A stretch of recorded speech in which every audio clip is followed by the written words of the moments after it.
I'm Kat Jungnickel, and I'm going to respond to that great and very enlightening talk. Bill has talked about how he and the Interaction Design Studio do research through design. He talked about how they employ design objects as a way of exploring new possibilities for information, for communication, for technology, and also as a way of giving rise to new forms of engagement that gives insight into the people who use them. The local barometer was a great example of a design object that's placed in a specific context and over time becomes part of an individual's daily practice. Bill makes clear that objects like these are neither exhibition pieces nor commercial products, which would denote in a way a finished piece, but rather they are devices for generating knowledge in specific contexts. And these objects are not necessarily replicable, but value instead is given to their specificity, to their particularity, and their seductive ability to constantly and continually engage people. As Bill has argued, these objects represent very situated forms of knowledge. What strikes me in these examples is how designers are constantly making objects, making adjustments, making sense of people's responses, making meanings. And similar can be said for the people in whose lives these objects reside, and the ways in which they continually make sense of them in the course of everyday living. With making as a focus, concern therefore lies with the process and not just with a conclusion or a series of results. Making serves, as Bill has argued, as a form of research. And this is what I want to briefly respond to and relate to my sociological practice. Like Bill and his group, I'm interested in the making of knowledge and the materiality of meaning. My take on making and method as a sociologist has both similarities and differences, and my response today in a way is an experiment in making meaning about this. So while Bill explores how does making serve as a form of research, what I will briefly respond to and contribute to the discussion and entangle hopefully with Bill's talk are ways in which my practice reflects the question, how does research serve as a form of making? So, sociologists make knowledge. However, a focus and renewed interest in making, actually how knowledge is produced, is increasingly gaining purchase in British sociological practice. As Nina has already said earlier, several writers have been exploring ways of reconsidering the active process of producing knowledge, the objects of sociological research, and the productive possibilities and potential of mess, mistakes, and tangents.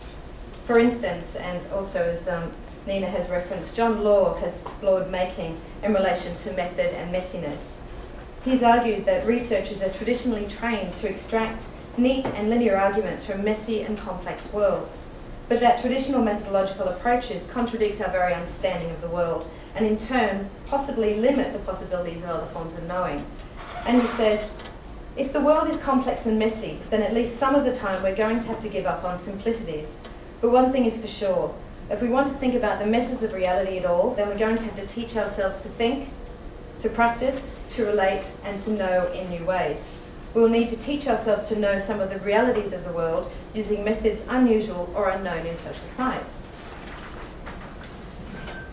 The mess that emerges in research, according to Law, is not something to be tidied up, hidden, or erased in the final piece of work, but instead to be viewed as an interpretive lens into socio-technical cultures. And it calls for an alternative way of catching non-linear or messy worlds that extend social science methods. What this means for my practice is accepting the presence of multiple unfolding field sites, shifting definitions and boundaries that surround them, and strategies of representation.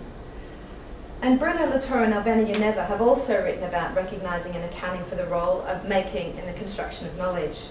They express the desire to resist the flattening of active processes in science and technology studies, and they look specifically at representations in architecture. And they, quote, set out to tackle the admittedly daunting task of inventing a visual vocabulary that will finally do justice to the thingy nature of buildings. So they're arguing that the current ways of representing how things are made, the making process, such as drawings, models, and photos, tend to invariably flatten, smooth, and otherwise erase the otherwise complicated human and non-human messiness of making. So, however, while there is more and more theoretical and methodological talking about reconsidering the value of making, there is still far less actual doing of it in sociological research. Knowledge is still invariably made behind the scenes, hidden away from public view, and presented in neat and textual arguments. And this responsive mind isn't a way to respond to some of these issues and challenges. I'm interested in the labour of sociological knowledge, the work that takes place in order to make arguments and enrolls in assemblies of material, physical and social artefacts and practices. Making knowledge can be very messy. And I'm interested in the messiness of making, in particular the sociological objects that offer ways of exploring alternate possibilities of interpretation and meaning. So my research in the past has focused on the culture and practices of people engaged in making technologies from the ground up.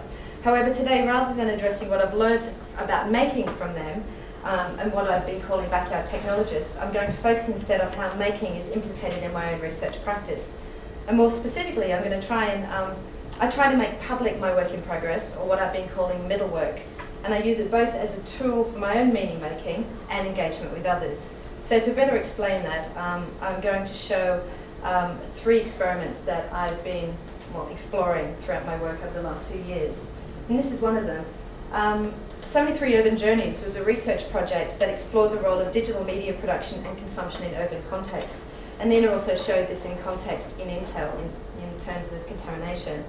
But so it was part of a much larger project run by Nina that innovatively explored the bus as a form of mobile social space in which people engage with ubiquitous technologies. Focusing on the number 73 bus, which was a route muster at the time of this project, I gathered ethnographic data on and off the bus, and I made a series of paper objects to make sense of the data or to be creative with my data. So I did what I was calling bus boxes, which were pretty much origami water balloons, but unfolded they revealed multiple pieces of visual and textual data.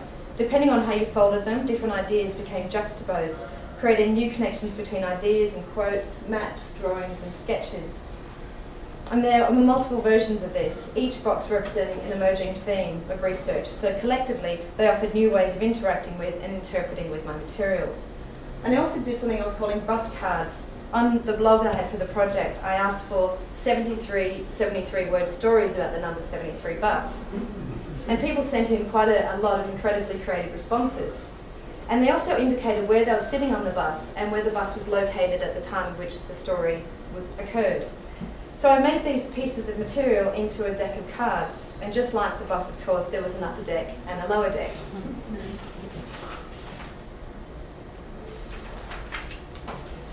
So those objects emerged in the making of my knowledge about the bus, and the materiality of that data is such that you literally have to touch or fold or shuffle or lay them out or otherwise engage with them in order to make sense of them. And there wasn't just one way of interpreting the data, there were multiple ways of making sense of it. These are some images of some of the installations of my work in progress research. My aim in doing 2 of these installations was twofold: to foreground the developing knowledge about the homebrew, high-tech objects and practices of the people I was spending time with in my PhD, as well as my own methods of making sociological knowledge, which at the time included blog posts and field notes, photos, sketches, objects and film. And I'd hoped that the collected works would help me talk about the dialogue between these central themes of these multidimensional materials, and at the same time also open up for discussion improvised, hands-on and object-oriented ways of thinking about and through knowledge production. So these events were specifically designed so to avoid a defined trajectory or guided viewing plan in order to shape individual experiences or interpretations of my work. In the outdoor version, participants, who were predominantly respondents and their families, interacted with my research by literally entering into it, touching, talking about and taking home with them afterwards things that they quite liked. So feedback was incredibly immediate and invaluable to my ongoing analysis. And making these installations revealed to me another form of sociological labour, that of choreographing a 3-dimensional argument, another form of making, if you will. Planning an installation involves choreographing not only a select series of objects, but also the relationships between them. The process of spatially configuring my sociological arguments on the side of a suburban house and in a hallway at college was incredibly different to doing it on a computer and in text. These site-specific, object-oriented interpretations offered a tactile, visual and central engagement with my key findings, and I found they opened up alternate means of interrogating my ideas. Making a spatial argument revealed relationships and connections between images, objects and texts in ways I hadn't considered before, and these material assemblies also attracted and engaged other people into my work that I normally wouldn't have thought would have been audiences.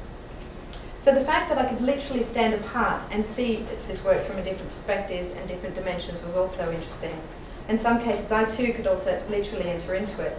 And this opportunity is quite rare, I think, in regard to conventional methods. The nature of a standard shared sociology office with a desk, a computer, a filing cabinet and shelving unit suggests making knowledge is a relatively contained, neat and two-dimensional process.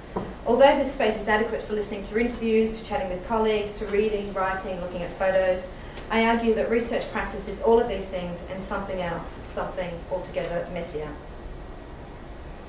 And my final example is the Inquiring Machine #1. Julian McCarty and I built and presented this curious machine at EAST, which is a science and technology conference in Italy a few weeks ago. It was a lot of hard work. It was hard work to build it, it was hard work to transport it to Italy, and it was hard work to present a paper whilst riding a machine that fell apart quite a lot more than we expected. But that in a way was the whole point of it. What we were attempting to illustrate is how knowledge is made from complex, collaborative human and non-human encounters. Humans and non-humans work together to make knowledge, be that to conduct an interview, to make an object, to create meaning, etc. And it requires constant adjustments, tacit knowledge and sensitivity to timing, to balance, to tone, to the environment and many more things. So it demands sensual, physical and material skills. And things do not always go to plan. It's a constant achievement.